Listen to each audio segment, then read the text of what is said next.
Halo, teman-teman penikmat film, balik lagi di channel Cerfil Review. Nah, kali ini Cerfil bakal ngebahas adaptasi terbaru dari salah satu serial animasi legendaris sepanjang masa, yaitu Avatar The Legends of Aang.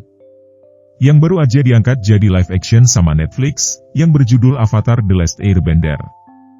Dalam 8 episode yang bisa kamu nikmati di platform Netflix, kita akan diajak untuk mengikuti kembali perjalanan Aang, sang avatar, dan teman-temannya dalam menghadapi ancaman kehancuran yang mengintai dunia mereka. Kita yang lahir di pertengahan 2000-an, pasti kenal dengan petualangan seru Aang dan kawan-kawannya. Serial animasi ini bukan cuma tentang dunia magis yang bikin terpesona, tapi juga punya pesan moral yang mendalam. Sekarang, hampir 20 tahun kemudian, Avatar masih jadi salah satu cerita paling ngetop di media. Tapi tentu, nggak ada yang bisa gantikan pengalaman nonton Avatar versi aslinya. Kita semua masih ingat betapa kurang memuaskannya live action oleh Night Shyamalan pada tahun 2010, yang bikin penggemar kecewa banget. Tapi sekarang, dengan janji manis dari Netflix untuk setia pada sumber materi, banyak dari kita berharap bahwa kita akhirnya akan mendapatkan versi yang memadai. Sayangnya, harapan itu enggak sesuai dengan kenyataan.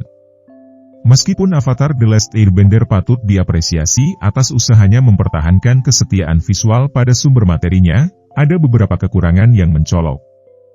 Serial ini, meskipun visualnya keren banget, kadang-kadang kehilangan esensi dan ketertarikan yang bikin Avatar begitu spesial. Tapi sebelum kita bahas kekurangannya, yuk kita bahas apa yang berhasil.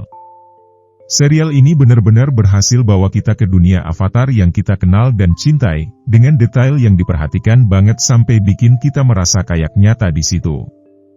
Mulai dari kostum-kostum keren, latar belakang yang indah, sampai efek visual yang bikin mata terpana, semuanya berhasil menangkap keajaiban dunia Avatar.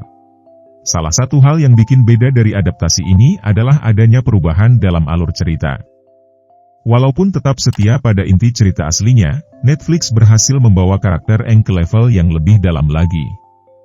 Mulai dari awal cerita, kita sudah diajak untuk lebih memahami emosi dan pertarungan batin yang dialami oleh Aang sebagai seorang avatar. Pilihan Aang untuk menyerahkan dirinya kepada Zuko di awal episode pertama, misalnya, menjadi momen yang lebih memiliki makna dalam perkembangan karakternya. Dan salah satu poin kuat dari adaptasi ini adalah akting para pemainnya. Paman Iroh dan Zuko tetap jadi favorit, dengan kebijaksanaan dan kepolosan Iroh yang masih terasa, serta ketidaksabaran yang mengundang tawa dari Sokka. Tapi, pas nyeritain alur cerita dan karakter, baru kita lihat beberapa masalahnya. Serial ini nyoba banget buat ngikutin detail-detail dari animasi aslinya, tapi di prosesnya, seringkali kehilangan ritme dan fokus. Dengan cuma 8 episode, Avatar Netflix kurang punya ruang buat ngembangin cerita kayak versi animasinya. Akibatnya, beberapa alur cerita terasa terburu-buru atau bahkan diabaikan sama sekali. Tapi bukan berarti serial ini gak punya momen-momen yang keren. Mulai dari adegan pembuka yang menggambarkan kehancuran pengembara udara sampai pertarungan seru sama negara api, ada momen-momen yang benar-benar bikin kita enggak bisa berkedip. Tapi sayangnya, momen-momen itu sering terganggu sama keinginan serial ini buat terlalu nempel sama sumber materinya. Efek visual dalam serial ini, terutama dalam menggambarkan elemen-elemen seperti api, air, udara, dan tanah, sungguh memukau. Netflix memberikan standar yang tinggi dalam penggunaan CGI, dengan efek yang realistis dan memukau. Visualnya juga oke banget, meskipun ada beberapa momen yang kelihatan agak aneh. Tapi secara keseluruhan, efek visualnya keren, terutama pas ngeliatin apa. Ada momen-momen yang jadi highlight banget buat Cerfil. Pas pertama kali Cerfil lihat si Aang terbang di udara sama apa, itu bener-bener keren. Kalian masih ingat film live action, Avatar The Last Airbender, yang rilis pada 2010?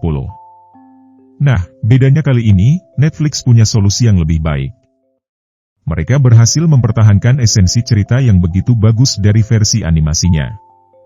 Serial live action ini memang mengalami penyesuaian dalam ceritanya, karena harus merangkum 20 episode Bookwater menjadi hanya 8 episode. Namun, yang menarik, modifikasi ini justru membuat cerita semakin kompleks dan emosional, tanpa menghilangkan esensi utamanya. Castingnya sih, cukup bagus. Dallas Liu yang main sebagai Zuko, dia berhasil banget bikin karakternya benar-benar hidup. Terus, ada juga Paul San Hyung Lee yang jadi paman Iroh. Dia sempurna banget, walau tingginya nggak sesuai dengan gambaran kita. Cuma, sayangnya, ada juga yang kurang cocok. Karakter Katara yang dimainkan oleh Kya Won-tio, kayaknya kurang kerasa gitu. Padahal, Katara kan karakter penting dalam cerita ini. Jujur, kita nggak bisa ngelupakan Avatar. Meskipun ada beberapa masalah, seri ini tetap istimewa. Netflix nggak berhasil mengulangi keajaiban dari versi aslinya, tapi kita bisa dapetin sedikit kesenangan dari sini. Jadi, buat para fans Avatar, ini bisa jadi pelipur lara yang nggak terduga. Yah, setidaknya kita bisa dapetin sedikit harapan dari sini. Secara keseluruhan, Avatar The Legends of Aang, versi live action di Netflix tetap menjadi tontonan yang menghibur dan layak untuk dinantikan. Modifikasi cerita yang diterapkan justru membuat serial ini lebih dalam dan kompleks, tanpa merusak esensi cerita utamanya. Jadi, siap-siap untuk terjun ke dalam dunia Avatar yang baru.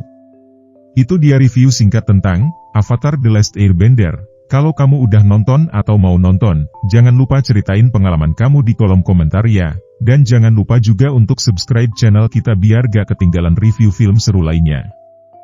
Terima kasih udah dengerin, dan sampai jumpa di review film selanjutnya.